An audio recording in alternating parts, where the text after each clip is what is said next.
Wild photography చేయాలని నాకు చిన్నప్పటి నుంచి కలగా ఉండేది. కానీ మా నాన్న కాళ్ళు ఇరగ్గొడతాను.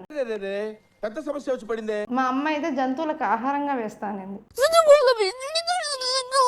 కానీ చాలామంది అలా భయపడరుగా. మంచి మంచి ఫోటోగ్రాఫర్లు, వీడియోగ్రాఫర్లు ఈ వీడియో చూస్తూ ఉండొచ్చు. అయితే ఈ విషయం ఏంటంటే ఫోటోగ్రఫీ, వీడియోగ్రఫీ బిజినెస్ని ఇంటర్నెట్లో ఏ విధంగా గ్రోత్ చేసుకోవాలని చాలామందికి డౌట్ ఉంటుంది. పోర్ట్ఫోలియో బిల్డ్ చేయాలి, పోర్ట్ఫోలియో ఇంక్రీజ్ చేసుకోవాలి అని అంటే ఇన్స్టాగ్రామ్, ఫేస్బుక్, యూట్యూబుల్లో ఎంత చేసినా కూడా మీకు స్ట్రాటజీ మిస్ అవుతుందన్న విషయం మీరు గుర్తుపెట్టుకోవాలి. స్ట్రాటజీ కావాలి అని అంటే ఏం చేయాలి? బ్రెయిన్ వాడాలి.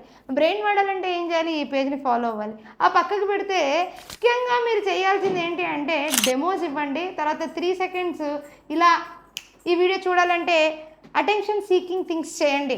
అప్పుడు కానీ మీ వీడియోస్ని చూడరు. చాలామంది నన్ను ఈ విషయాల గురించి అడుగుతున్నప్పుడు నేను చెప్తాను అటెన్షన్ సీకింగ్ అంటే ఏంటని. ముఖ్యంగా ఈ విషయం తెలుసుకోవాలంటే DM చేయండి, నేను ఎక్కువ మాట్లాడతాను అందులో. ఓకేనా? ఓకే, డిజినోమా.in ఫాలో అయిపోవాలి మరి.